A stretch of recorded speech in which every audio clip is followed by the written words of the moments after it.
नमस्कार, मंडल news bulletin में आपका स्वागत है। आइए पेश करते हैं आज के प्रमुख व मुख्य समाचार।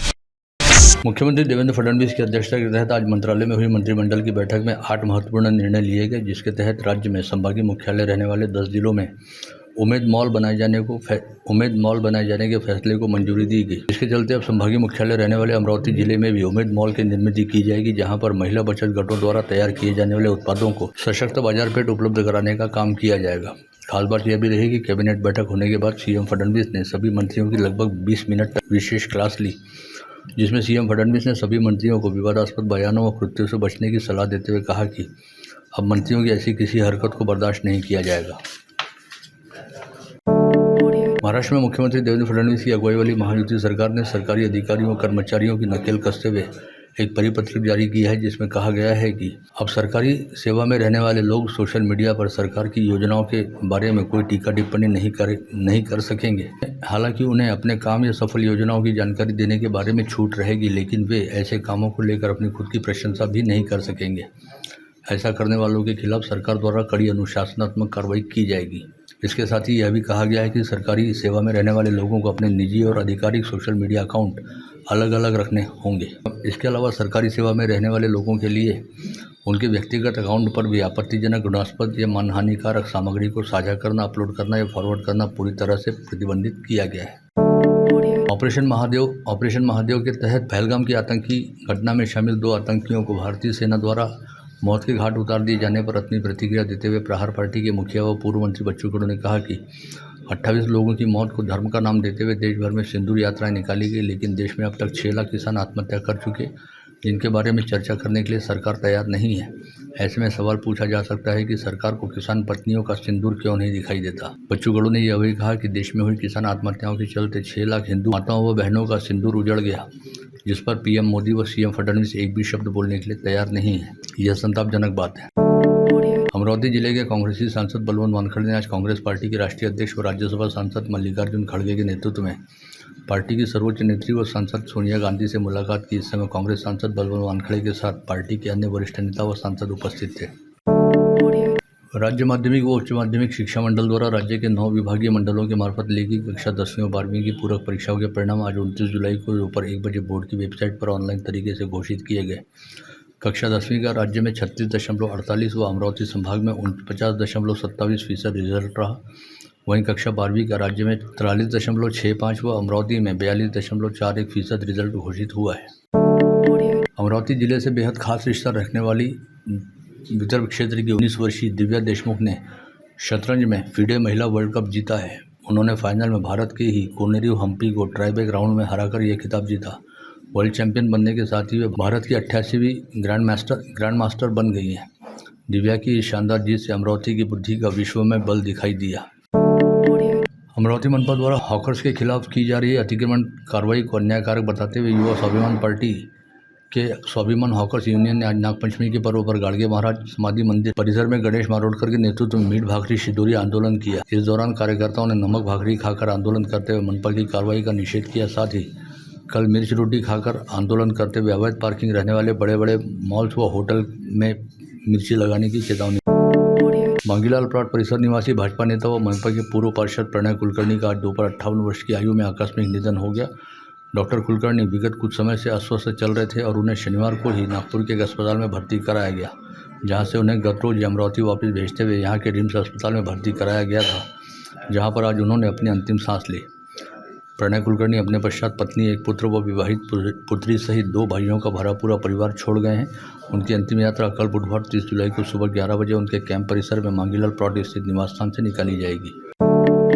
विगत कुछ दिनों से सरपंच व उप सरपंचों के बकाया मानधन के संदर्भ में महाराष्ट्र सरपंच संघ के संस्थापक अध्यक्ष गजानन मुंडे व जिलाध्यक्ष गुलाम नबी इंदलेकर के नेतृत्व में सरपंच संघ के प्रतिनिधियों ने निवासी उप जिलाधीश अनिल भटकर को निवेदन सौंपा था। साथ ही जिला परिषद के डिप्टी सीईओ बालासाहेब बायस से भी बकाया मानधन को लेकर चर्चा की थी।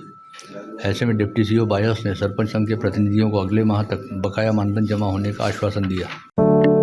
आज नागपंचमी के उपलक्ष्य में वडाली परिसर स्थित इंद्रशेष दरबार संस्था तथा दस्तूनगर परिसर स्थित गोंडबाबा देवस्थान में विविध धार्मिक कार्यक्रम संपन्न हुए। दोनों स्थानों पर हजारों भाविक भक्तों ने हरिनाम का जयघोष किया। इसके अलावा आज सुबह से ही नागपंचमी निमित्त शहर के विभिन्न मंदिरों में दर्शनों के लिए भाविक श्रद्धालुओं की कतारें लगी हुई थी।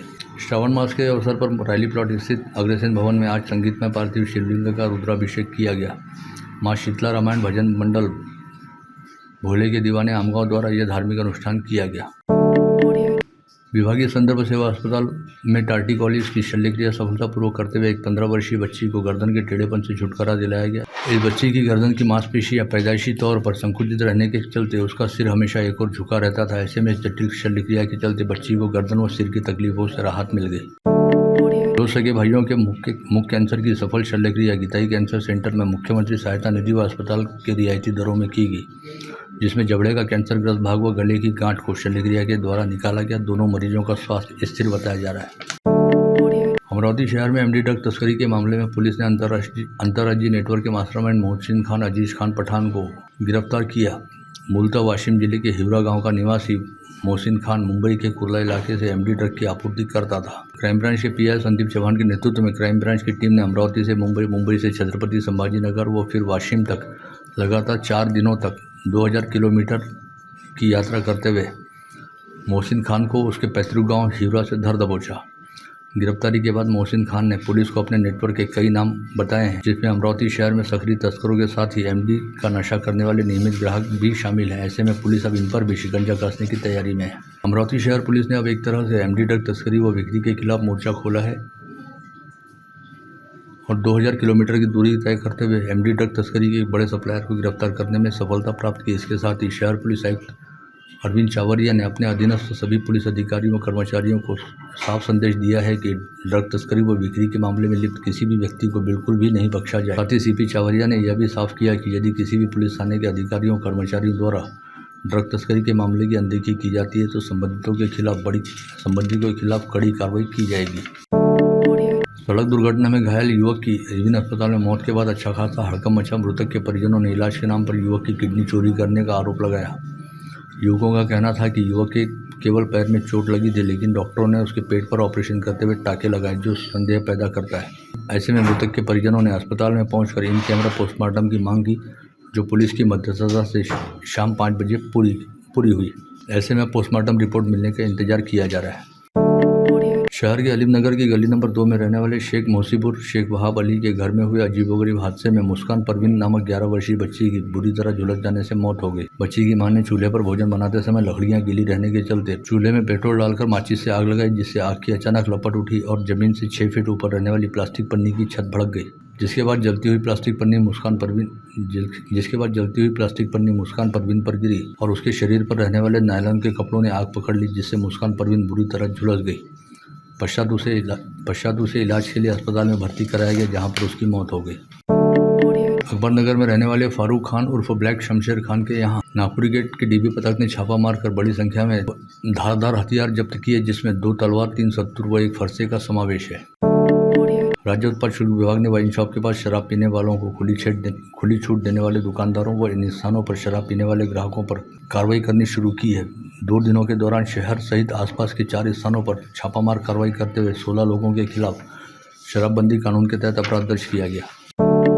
नागपुर गेट पुलिस थाना क्षेत्र से 2 अलग-अलग स्थानों से 2 ऑटो रिक्शा चुरा लिए जाने की जांच करते हुए अपराध शाखा यूनिट के दल ने नागपुर जाकर शेख राजा शेख बाबा नामक कुख्यात अपराधी को अपनी हिरासत में लिया। पकड़े गए आरोपी ने दोनों ऑटो चुरा जाने की कबूली देने के साथ ही बताया कि उसने अमरावती शहर से ऑटो रिक्शा चुराने के बाद उन्हें नागपुर ले आकर बेच डाला था।